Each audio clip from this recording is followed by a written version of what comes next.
What is up with you boys? If you're new here, my name is Jiggle Coco. If you're returning, welcome back.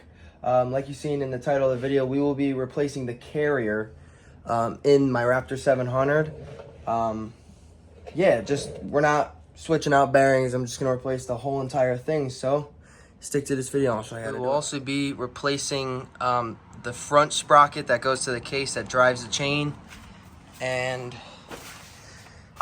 the rear sprocket as well, because I sheared a bunch of teeth off of that. So here, I just went ahead and bought a Tusk carrier. It's got the bearings already inside, and I got Renthal sprockets, and I got this chain. I got this at AOAA, so I'm just gonna run it, and I'll get a spare. So yeah, and then these are the rings. I had to get a whole kit with the bearings, but I didn't need it. I just needed these. So yeah, these are the parts that are going on. First, go ahead and take your 14mm and zip both tires off.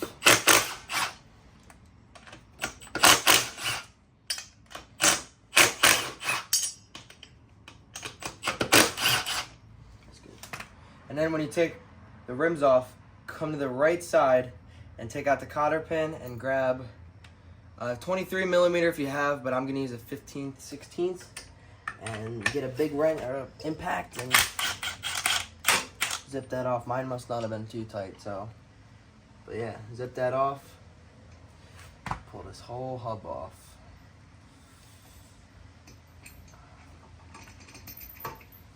Like so. And then I'm gonna put these back on for now, just so I don't lose them, just like I did, and so you don't damage any threads. So there you go. You're good. Then you're gonna take a 6 Allen key and you're gonna zip off the brake caliper, and then if you have a DRW skid plate protector, pop that off too, and then yeah, take this brake off, and anything you have there, it's gotta come off. Once you take your brake caliper off, you don't have to disconnect anything. I'm gonna put this kind of just up and out of the way there so it's not dangling on nothing. And then yeah, take this off. So go ahead and take your 6mm Allen key and do 4 of these, and then this whole rotor will slip out. So yeah, take that off. Grab yourself a 3mm Allen key. I don't have a socket small enough, but there will be 1 and 2 set screws on this nut. Take these out. If you have an impact, I guess it doesn't hurt to use it, but I don't, and I'm just going to use this. So yeah, 3mm Allen wrench, and you're going to take these off. So once you go ahead and take them completely out, you're going to hit this with a wrench, but quick. I just want to show you guys how bad mine is. As you can see, that is why my chain popped. Man, it swivels all the way around. So yeah, don't let it get that bad. Alright, once you remove the set screws, you're going to take yourself a wrench. I don't know what size it is. This one doesn't have like measurements, but this is a 24-inch adjustable wrench. I had to go get one because I didn't have enough size. But yeah, hit this thing. We're going to need 2 people, so my cameraman can't film, but you gotta hold the axle and you gotta unscrew this, so good luck to you. Alright, so this nut will not come off without this little sealant here. So you gotta take this off somehow. I think I'm gonna try to do it like this. Twist it and then open it.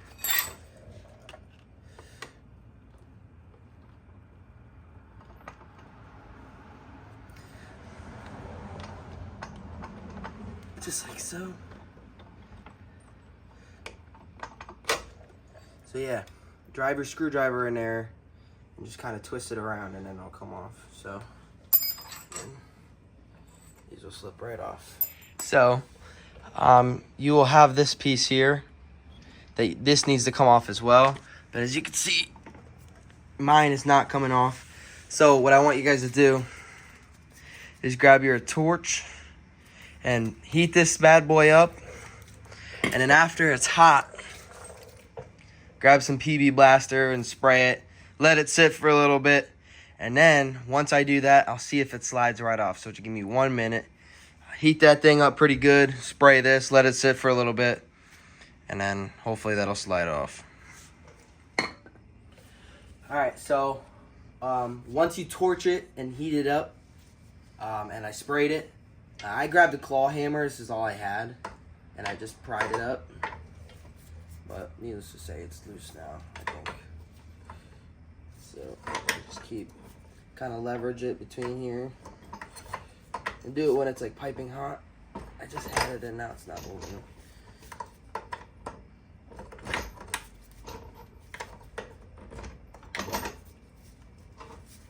Just keep doing that slowly and it'll come out.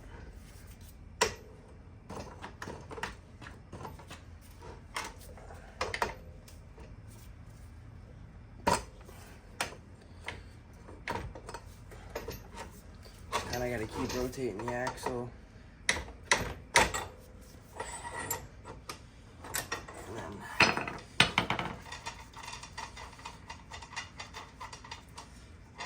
this piece is off. Just be careful, you know, obviously don't burn your hand because this is pretty hot.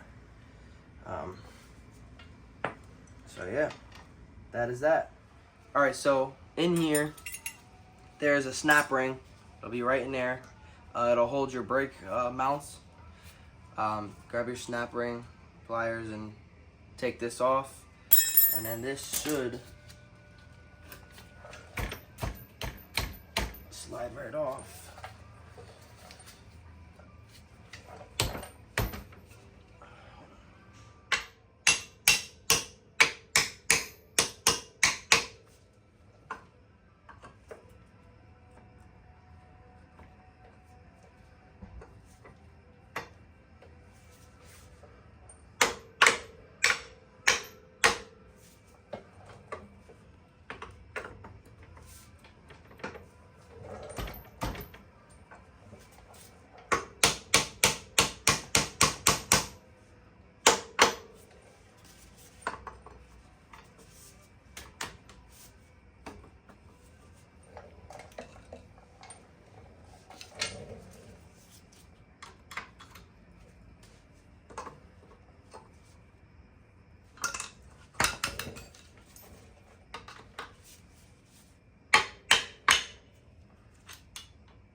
Alright, so I know you're not supposed to use a claw hammer, but I don't have a mallet, so pop this piece off. This is your brake clamp. Just do it like the way I did, just kind of carefully do it. I think the claw hammer works fine. You're not going to mess anything up. Now this should... Alright, so then grab a pick, and in here will be this ring. Don't damage it because you might need it. Pull this out, and then slowly but surely. All right, so now what I want you guys to do is, if you guys have not, screw this back on the nut so you don't damage any threads. Grab yourself a block of wood. This is a 4-pound sledgehammer, and just hopefully it'll come out.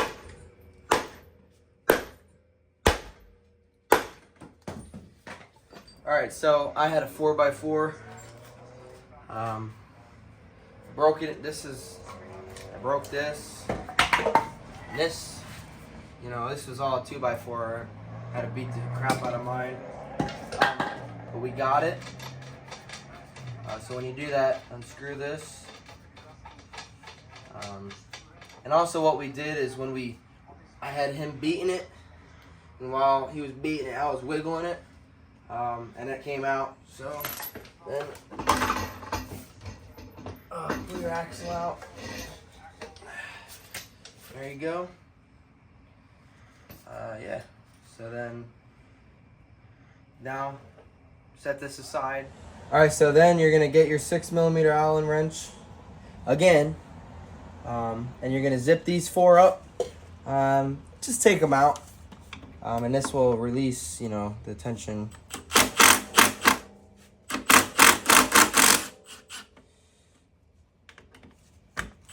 Oh, that one was loose.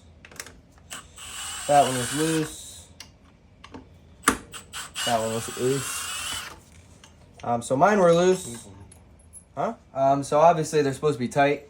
No big deal though. Just kind of zip them in so you don't lose them.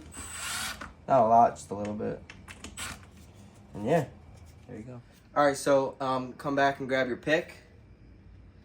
Pick off that ring. And then there's 2 of them in there. So that was 1. If I can get 2, it'd be nice. And 2. When you order your carrier, you're gonna need to get the bearings because that carrier does not come with the rings. And that's all I literally bought extra, whatchamacallits, for extra bearings. So yeah, pull these 2 rings off.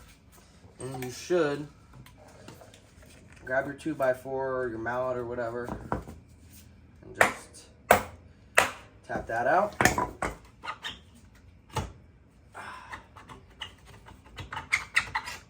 Yeah, there you go. And that is your old one. This one's super light compared to the new one. See, there's a seal right there coming off. So this one's pretty shot. Yeah, all in there, all the old. See them all falling on the floor. Yeah, this one's super light compared to that one. That one's heavy as crap. So yeah, this was pretty shot. And you can see in there, you grab the light. See in there? You can see that all the seals came off. I mean, there's a seal right there. So this one is pretty shot. So yeah, now we're gonna throw that one in, but first we gotta grease it. So yeah, pull this out. All right, so now you're gonna take your carrier, you're gonna stick the grease gun on it, and just really grease it pretty good. Make sure you're using water-resistant grease.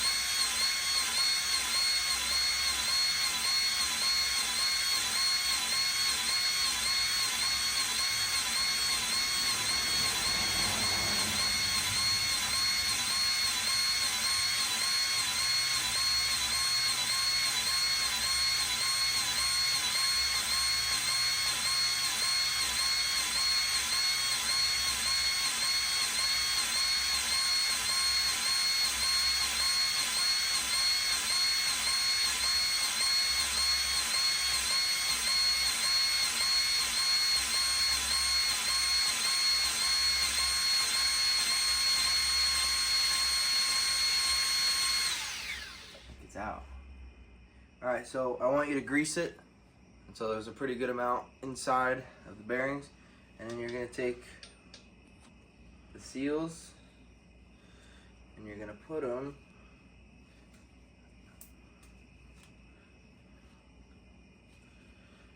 around the sides closest to the ring here.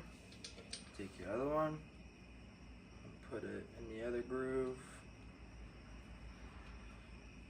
like so.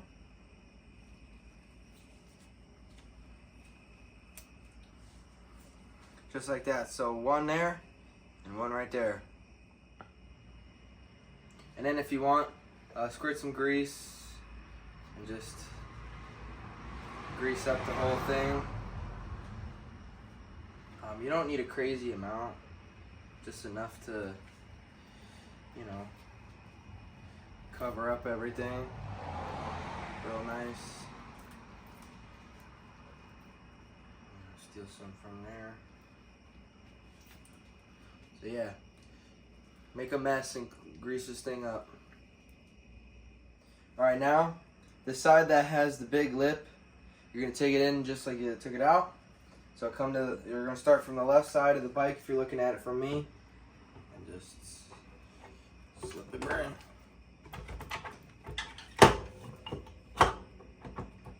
Like so. Just like that. And make sure it's in there nice and good. And then these two seals, they're a little bit smaller than the ones we worked with before. we are going to slip those on. One groove, two groove. Make sure they're on there. Oh, they keep slipping off.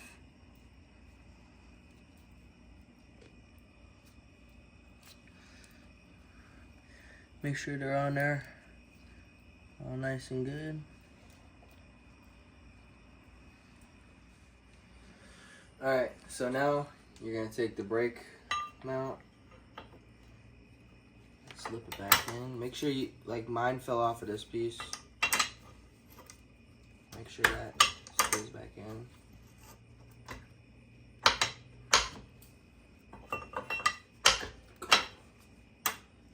So I did run into some trouble putting this on. So I said there was supposed to be two rubber seals, but I only think it's one because when I put two of them on there in the groove, it didn't go. So when I put one on there, I think the other groove was for the snap ring. So just beware of that. I think there's only one seal that goes on here, and the other one is for the snap ring. So the groove farthest to, the end of the carrier will be the one that you put it around, and then the snap ring goes in that other groove. So just be aware of that. Alright, so now, this sleeve was on here. Just got to pound it off. And also, this came off of it too. I think it's an old bearing. Slip these off. And then right now, I am going to do the Renthal sprocket for the rear. I'm going to do that now while I have it all off. So you're going to take an 8mm Allen wrench and just zip these off. And also, if you have the DRW skid plate, you got to put a wrench on that. So, yeah, if you're replacing your sprocket, let's do that now. Alright, so now, as you can see, I put the new Renthal sprocket in. What you're going to do is insert the axle back into the carrier. Kind of got to wiggle it in a little bit. Don't worry about greasing it. It's already got grease in there. But yeah, put the axle on. Alright, you're going to take the little O-ring and you're going to put this inside of the axle once you tap it in. Snake it down in there like so. Just like that. And then take the short end of the rotor mount. Slip it in there. Line it up with the grooves. And then I'm going to tap it in a little bit. Make sure it's seated on there.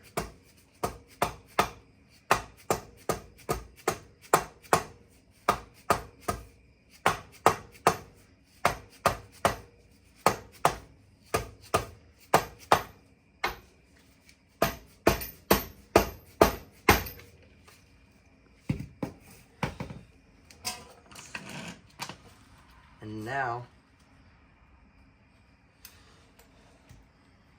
we're going to take the washer and the nut.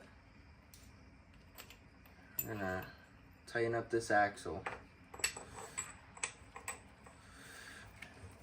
And then grab your set screws as well. After you tighten this nut down, we're going to put those two set screws in there. So tighten this down. Put your set screws in, make sure it's nice and tight, and then we will do on to the next step. Alright, the brake rotor, you want the air vents to go clockwise, and you're going to slip it on.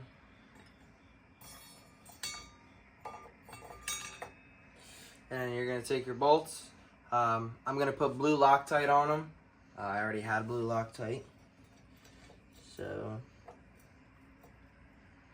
screw these bad girls back in, Loctite them, and then yeah, there's your brake rotor. Alright, so now what you gotta go ahead and do is you gotta, we are going to put on your brake, put your brake rotor on, then put your brake, and then I'm gonna use this to help me tighten, like I'm gonna hit the park and brake, and I'm gonna tighten that up real good. So go ahead, slap your brake back on, slap your guard, do whatever you need to do to get your brake going. Alright, so I went ahead and did everything. I didn't really follow much through because, I mean, it's about 1 o'clock in the morning, and we still got a ride in 5 hours. So what I had to do is I was trying to get the bracket on, but it was not going on. I'm gonna say this. Over here, there's 3 holes. That is to adjust the carrier. If something's not off, something's not right, that means you got to tweak the carrier over here. That you have to set to your own preference. And, you know, once you set everything, zip these down, and then you should be good to go. But yeah, if you're, because my brake wasn't mounting up straight, and I knew I had to go in there and do the carrier. So, yeah, tighten your axle nut. I hit the brake and tighten that down. Make sure you put your set screws in. Make sure you put the cotter pin in that, ugga-dugga that down. Tighten everything. I rotated my wheels as well. I flipped them around. So, yeah, that's going to do with this. And I will see you guys tomorrow, because tomorrow I have to put the chain on. I got to get a chain brake from Danny, and I got to get a right-sized bolt to unbolt that, the sprocket there in the front. So that's going to do for tonight. This isn't the end of the video, but this is how you do the carrier and the, you know, that, I mean, that's easy, but yeah, man, you just really got to tweak the carrier to where it needs to go. We were trying to sit here for a couple minutes, and we're like, man, this thing's just not adding up. Tweak the carrier, and yeah, that's about how you do everything there. These guys, because they're sitting a little bit lower. So this is the after ride of O&W. So like I said, the reason we didn't do it that night, I just didn't have the right socket, and we didn't quite know how to adjust the carrier. And I didn't film it that day either when we were doing it, just because there's too much going on. You know, we had little time to ride, and it took an hour to get everything on and set properly. And I didn't film it, like I said, but I'm going to explain it to you guys now. It's really not that hard. So, yeah. So first, what you're going to do is pop your case saver off here, if you have one, which you should. And then there's little bunny ears in the case. You can see one here and one there. What those do is it acts as like a tightener, just so the nut won't move. It slides onto the grooved threads, like that stuff there. I don't know what it's called. You know, you can see it's grooved. It slides on there so that nut won't go anywhere. So what you're gonna do is you're gonna be careful and just tap them up with a screwdriver until they're flush, and then you're gonna take a 36mm socket, zip that bad boy off. Clean everything really good. You know, before you put your sprocket on, I sprayed the bunny ears, and I sprayed the nut and cleaned it off really good. And like I said, I got a 15 tooth sprocket. This is the old one. The stock one is a 14 tooth. You can see it's pretty badly worn, and it's, you know, obviously it shared some teeth. But yeah, this is a 14 tooth. That one's a 15 tooth. You can definitely feel a difference in the quad after riding it. But yeah, clean off that nut. Put red Loctite on it before you zip it down. Zip it down, and then, you know, top down those bunny ears again. We put the chain on. Obviously, use a chain brake. We used a grinder because we didn't have one. Got it to the right link. I'm going to say, before you put your chain on, you have to adjust the carrier. You have to tweak it to the right length. You got to make sure the chain is not too tight, not too loose. This is how my chain is. It's how it should be. And yeah, it took us a while to adjust the carrier. There's 3 holes. Let's see if I can see them. So you can see one there. There's 3 of them. You can see another one right there. There's 3 of them there. Just adjust it back and forth to make sure, you know, slide the carrier up and back and all around, just to make sure that everything is good. Watch a video on that. It's really hard for me to explain, and it was confusing to me myself. So what I would recommend is to watch a video on how to set that. I'm sorry I can't do that, but I showed you guys how to do everything else. And yeah, but that is how you do the front sprockets. So yeah, 36 millimeter and red Loctite, and don't break those bunny ears. Just be careful. And yeah, that is how you are going to install the rear carrier. Not too difficult. It was pretty easy. It was a lot of, it took a lot of time to get, the axle to come out and to make sure everything was right for you guys. I didn't want to give you guys bad or wrong information. So I hope this helped. There's not too many videos. Obviously my video may not be the best. So a couple I recommend is Rocky Mountain ATV. They have one where they replace the bearings. And the Wheeler Bros, they also have a good video on how to install the carrier. But it's not too hard. You just got to take everything off like I showed you. And yeah, get a good bearing or get a good carrier and bearings though. I got a Tusk one. Don't get a cheap one because if it blows, you don't want to have to replace this for a long time. This will last me a while. It's a Tusk one, so I got something good. But spend the extra money and get a good carrier so that, you don't have any more problems with it. So yeah, I really hope this helped. If it did, give me some love and like and subscribe and comment if this helped you. I want to know. And, comment anything I could have done better or, that you've seen that I should have done. So, yeah. Thank you guys so much for watching. I hope this helped. And make sure you guys ride safe and always maintain your bike. Because if I didn't check that, which I didn't check that could have been bad. So, yeah. Ride safe, y'all.